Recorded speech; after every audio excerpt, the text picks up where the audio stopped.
Hola. En marco de los 500 años de la Reforma Protestante, la primera Iglesia Bautista de México, Distrito Federal AR, les traemos información sobre lo ocurrido y los diferentes personajes involucrados en la misma. Esperamos les sea de gran utilidad. Comenzamos. En este primer video, les traemos una breve biografía de Martín Lutero y las 95 tesis que publicó.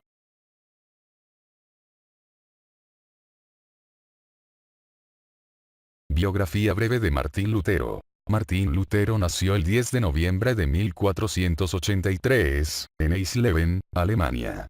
Sin ser un gran erudito, ni organizador, ni político, movió a los hombres por el poder de una profunda experiencia religiosa que le inspiraba una inalterable confianza en Dios y en la relación directa y personal con Él. Junto a sus estudios humanísticos, que le proporcionaron merecidos títulos universitarios, Martín Lutero se dedicó al estudio de las Sagradas Escrituras, encontrando en ellas la luz que lo condujo a Cristo.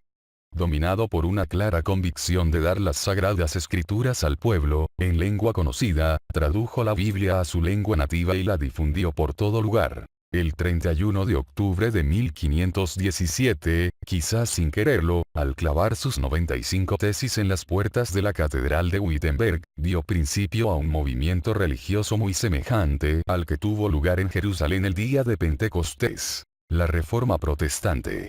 Después de una vida breve, pero dedicada con intensidad al servicio de Dios, Martín Lutero murió en Eisleben, el 13 de febrero de 1546. W. Walker, al hablar de Lutero dijo: sea que se le niegue o se le combata, nadie puede negarle un lugar de preeminencia en la historia de la Iglesia. Seguramente pensando en Lutero, el doctor Sergio Méndez Arceo, obispo de Cuernavaca, México, afirmó para la revista Siempre: siento dolor ante la Iglesia porque no ha comprendido los signos de los tiempos manifiestos en la actitud de los reformadores, muchos de los cuales partían de principios cristianos. A continuación, les presentamos las 95 tesis que escribió Martín Lutero. 1. Nuestro Señor y Maestro Jesucristo, cuando dijo: Poenitentia magite, quiso que toda la vida de los creyentes fuera arrepentimiento. 2. Esta palabra no puede ser interpretada como penitencia sacramental, es decir, la confesión y satisfacción que administran los sacerdotes. 3. Sin embargo, no solo significa arrepentimiento interior. No, pues no hay arrepentimiento interior que no obre al exterior en diversas mortificaciones de la carne. 4. La penalidad del pecado, por consiguiente, continúa mientras dura el aborrecimiento del yo. Porque este es el verdadero arrepentimiento interior, y continúa hasta nuestra entrada en el reino de los cielos. 5. El Papa no entiende remitir, ni puede remitir, otras penas que las que él mismo ha impuesto, ya sea por su propia autoridad o por la de los cánones. 6. El Papa no puede remitir ninguna culpa, sino solo declarar que ha sido remitida por Dios y afirmado la remisión de Dios. Si bien es cierto que puede conceder remisión en casos reservados a su juicio. Si fuera menospreciado su derecho a conceder remisión en tales casos, la culpa permanecería enteramente sin perdón. La teología católica hace diferencia entre la culpa y la pena del pecado. 7. Dios no remite la culpa a aquellos que no se someten humildemente al sacerdote. 8. Los cánones penitenciales solo pueden aplicarse a los vivos, no a los muertos. 9. El Papa, por el Espíritu Santo, es benévolo, pues siempre hace excepción en sus decretos, del artículo de muerte y de necesidad. 10. Los sacerdotes que, en el caso de los moribundos, reservan las penitencias canónicas para el purgatorio, son ignorantes y malvados. 11. Este cambio de la penitencia canónica a la del purgatorio, es una cizaña sembrada cuando los obispos dormían. 12. Antiguamente las penas canónicas se imponían antes de la absolución, como prueba de verdadera contrición. 13. La muerte libera al moribundo de toda penalidad canónica. 14. La imperfecta salud del alma provoca necesariamente gran miedo al moribundo. 15. Ese miedo es en sí suficiente para constituir las penas del purgatorio. 16. Cielo, purgatorio e infierno difieren entre sí, al parecer, como la desesperación, la casi desesperación y la seguridad perfecta. 17. Es necesario que se aumente el amor y disminuya el horror hacia las almas del purgatorio. 18. Ni la razón ni las escrituras aseguran que ellas estén fuera del alcance del amor. 19. Tampoco está probado que ellas conozcan su bienaventuranza, aunque nosotros estamos seguros de ello. 20. Por consiguiente, cuando el Papa habla de completa remisión de las penas, no se refiere a todas, sino a las impuestas por él. 21. Por consiguiente, se equivocan los predicadores de indulgencias, que afirman que por las indulgencias del Papa uno puede ser librado de toda pena, y salvado. 22.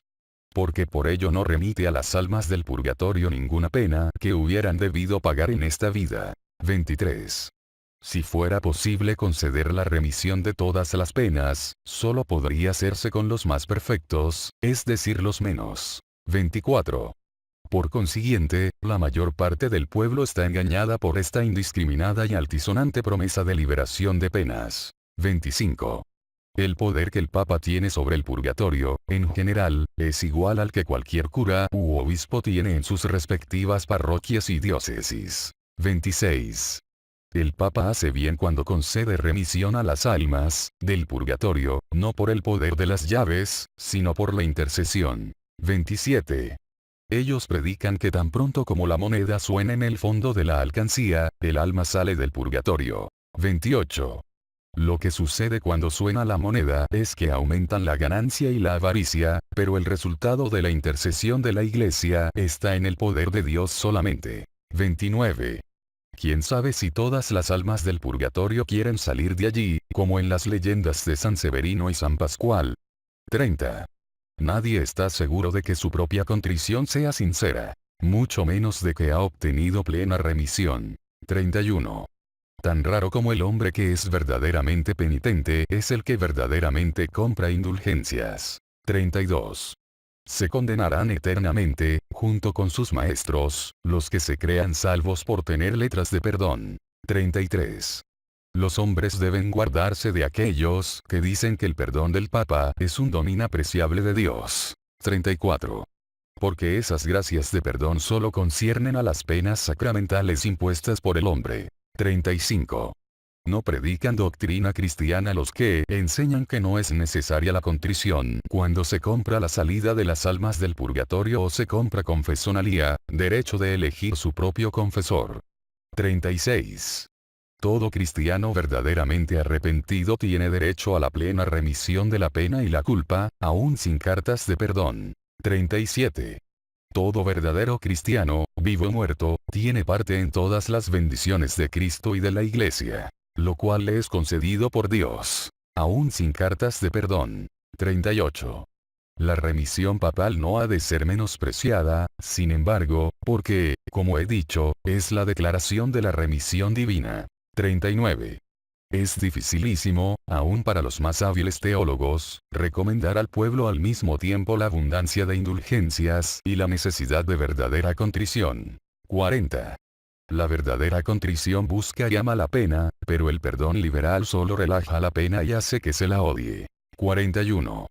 Los perdones apostólicos, papales, deben ser predicados con cautela, no sea que se los tome como preferibles a las buenas obras de amor. 42. Se debe enseñar que el Papa no desea que se compare la compra de perdones con las obras de misericordia. 43. Se debe enseñar a los cristianos que el que da al pobre o presta al necesitado hace una obra mejor que comprando perdones. 44. Porque el amor aumenta con las obras de amor, y el hombre se mejora, lo cual no sucede con los perdones que solo libran de la penalidad. 45. Se debe enseñar a los cristianos que quien, en vez de ayudar al que está en necesidad compra perdones, no compra indulgencias sino la indignación de Dios. 46. Se debe enseñar a los cristianos que, salvo que tengan más de lo que necesitan para ellos y sus familias, no deben derrochar en perdones. 47. Se debe enseñar a los cristianos que la compra de perdones es cuestión de libre albedrío, y no una obligación. 48. Se debe enseñar a los cristianos que el Papa, al conceder perdones, necesita y desea más nuestras oraciones que el dinero que ellos le producen. 49. Se debe enseñar a los cristianos que los perdones del Papa son útiles, mientras no pongan en ellos su confianza, pero enteramente perjudiciales si pierden el temor de Dios. 50. Se debe enseñar a los cristianos que si el Papa conociera las exacciones de los predicadores de indulgencias, quisiera más bien que la iglesia de San Pedro se redujera a cenizas que no que fuera construida con la piel, la carne y los huesos de ovejas. 51. Se debe enseñar a los cristianos que sería el deseo del Papa, y es su deber, dar de su propio dinero a muchos de aquellos a quienes ciertos pregoneros de perdones estafan, aunque para ellos tuviera que vender la iglesia de San Pedro. 52. La seguridad de la salvación por cartas de perdón es vana, aunque el comisario, o aún el mismo Papa, lo asegurasen por su vida. 53. Son enemigos de Cristo y del Papa los que suspenden la predicación de la palabra en algunas iglesias para que en otras puedan predicarse las indulgencias. 54. Se ofende a la palabra de Dios cuando en el mismo sermón se da igual o más tiempo a las indulgencias que a ella. 55.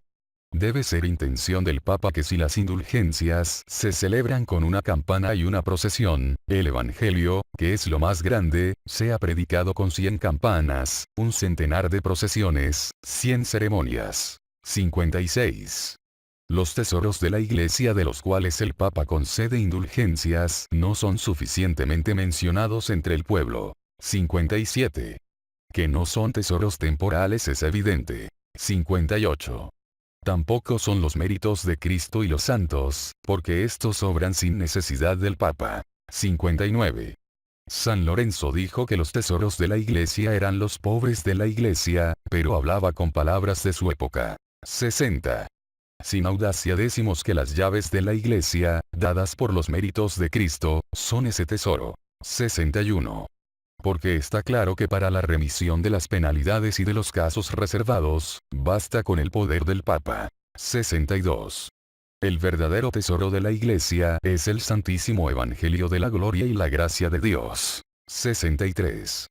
Pero este tesoro es naturalmente aborrecido, porque hace que los primeros sean postreros. 64. El tesoro de las indulgencias es más aceptable, naturalmente, porque hace que los últimos sean primeros. 65. Por tanto, los tesoros del Evangelio son redes destinadas primitivamente a pescar hombres ricos. 66. Ahora los tesoros de las indulgencias son redes para pescar las riquezas de los hombres. 67. Las indulgencias que los predicadores anuncian como las mayores gracias lo son en la medida en que aumentan las ganancias. 68. Sin embargo, son en verdad las gracias más pequeñas, comparadas con la gracia de Dios y la piedad de la cruz. 69. Los obispos y curas deben admitir a los comisarios de los perdones apostólicos con toda reverencia. 70. Pero aún más obligados están a abrir ojos y oídos, no sea que esos hombres prediquen sus propias fantasías en lugar de la comisión del Papa. 71. El que habla contra la verdad de los perdones apostólicos sea anatema. 72. Pero el que alerta contra la ambición y licencia de los vendedores de perdones, sea bienaventurado. 73. El Papa condena justamente a los que, por cualquier arte, perjudican al tráfico de indulgencias. 74. Pero mucho más entiende condenar a aquellos que usan el pretexto de las indulgencias para perjudicar el amor y la verdad. 75. Pensar que los perdones papales son tan grandes que pueden absolver a un hombre que haya cometido un pecado imposible y violado a la Madre de Dios, es una locura. 76. Decimos, por el contrario, que los perdones papales no pueden quitar el más pequeño pecado venial, en cuanto concierne a la culpa. 77. Se dice que el mismo San Pedro, si fuera papa ahora, no podría conceder mayores gracias. Esto es blasfemia contra San Pedro y contra el Papa. 78. Decimos, por el contrario, que cualquier papa tiene mayores gracias a su disposición. El Evangelio, dones de sanidad, etc. 79.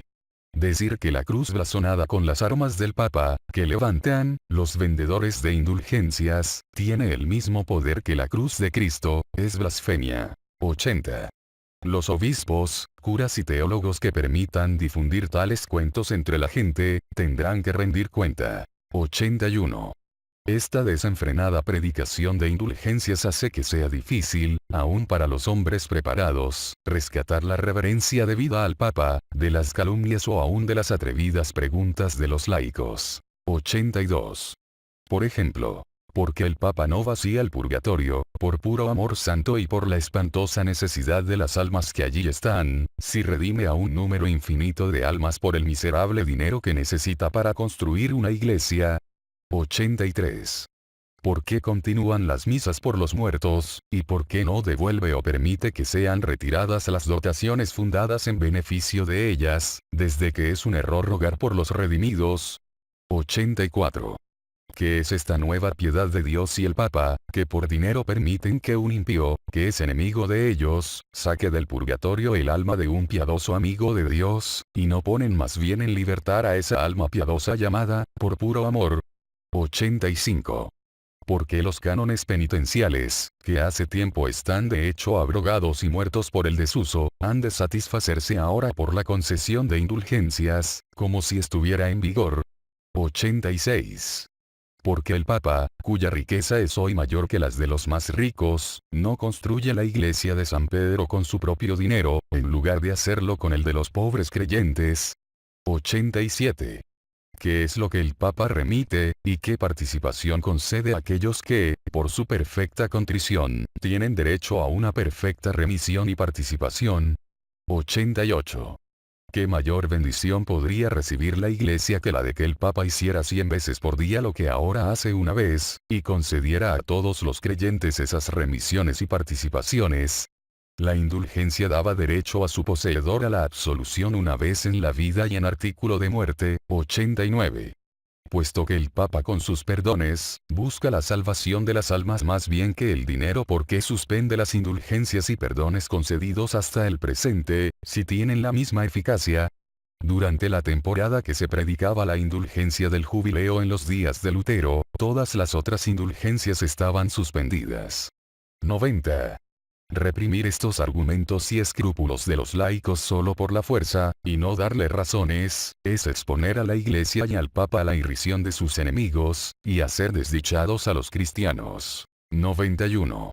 Por consiguiente, si las indulgencias se predicaran de acuerdo con la intención del Papa, todas estas dudas se resolverían fácilmente. En realidad no existirían. 92.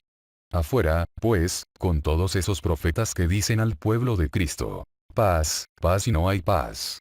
93. Bienaventurados aquellos profetas que dicen al pueblo de Cristo, cruz, cruz y no hay cruz. Porque la cruz deja de ser cruz tan pronto como tú dices gozosamente, bendita cruz, no hay árbol como tú. Lutero. Carta a Michael Dresen. 94. Se debe exhortar a los cristianos a que sigan diligentemente a Cristo, su cabeza, aun a través de penalidades, muertes e infierno. 95. Y tener así confianza en que han de entrar en el cielo, más bien a través de muchas dificultades que a través de la seguridad de paz. Esperamos que esta información les sea de gran utilidad. Dios les bendice.